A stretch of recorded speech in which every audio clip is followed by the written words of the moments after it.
What's going on, guys? This is Restless Corpse from VirtualBromance. This is day 19 of the 365 games, and today I'm playing Anodyne, which is a game that Providence actually suggested to me a while back, and I bought it, but I just never got around to playing it. So I spent a couple hours with it today.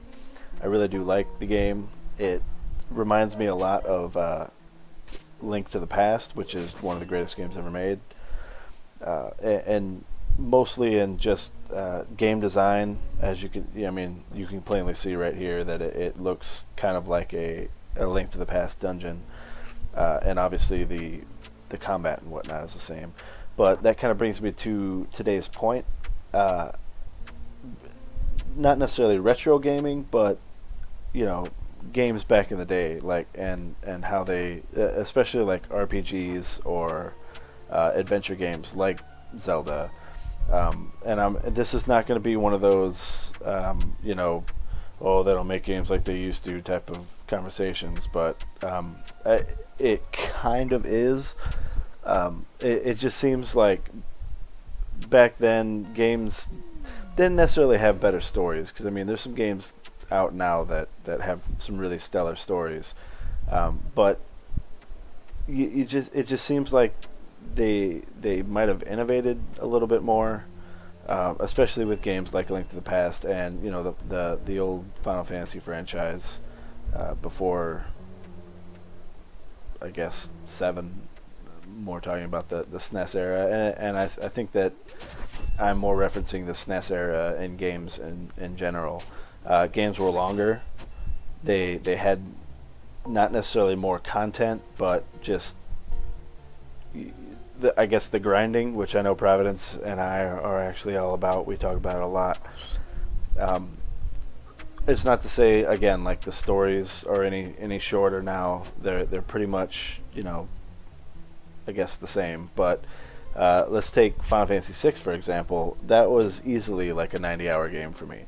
There was a lot to do, and you actually had to kind of grind out levels and things to get done with the stuff, whereas it seems like now RPGs in general, you don't really have to spend a whole lot of time grinding. By the time you get to a certain spot, generally the level that you are is okay.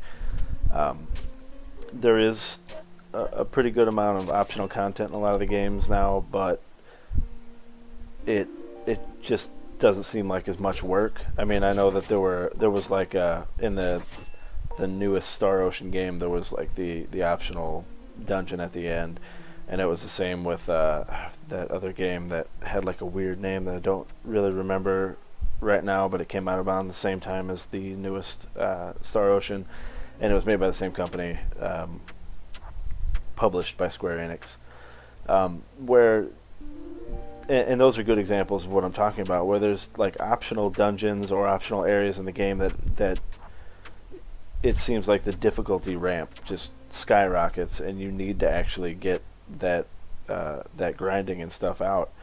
And I kind of wish that more games would do that. Like when I was trying to figure out what I'd be talking about today, I was talking to Providence, and he mentioned talking about JRPGs and how in the West we don't really get them much anymore, because it just seems like people aren't patient enough for them, or whatever.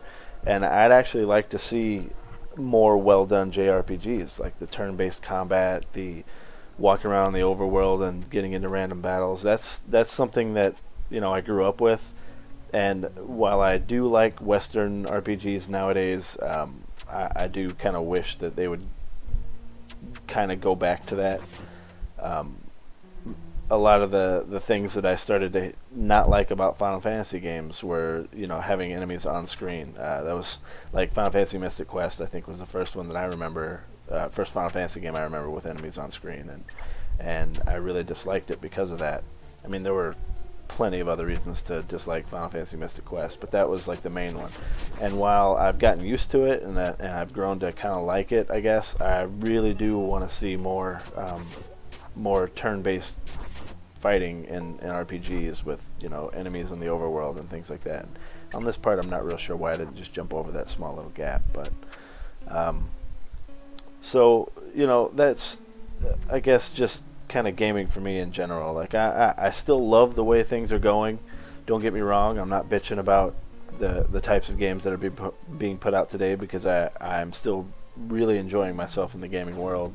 I would just like to see, more games like I'm used to from, I guess, my childhood or my teenage years, and it seems like indie games are really the way to go when you want content like that. So I was actually, I had a lot of fun playing Anodyne, even though it's not the JRPG that I'm talking about. It was still, a game like A Link to the Past, which is an amazing game. And I hear that they're remaking it, which I'm pretty excited about. Or not remaking it, but making like a sequel. I know that Providence has been following that pretty good.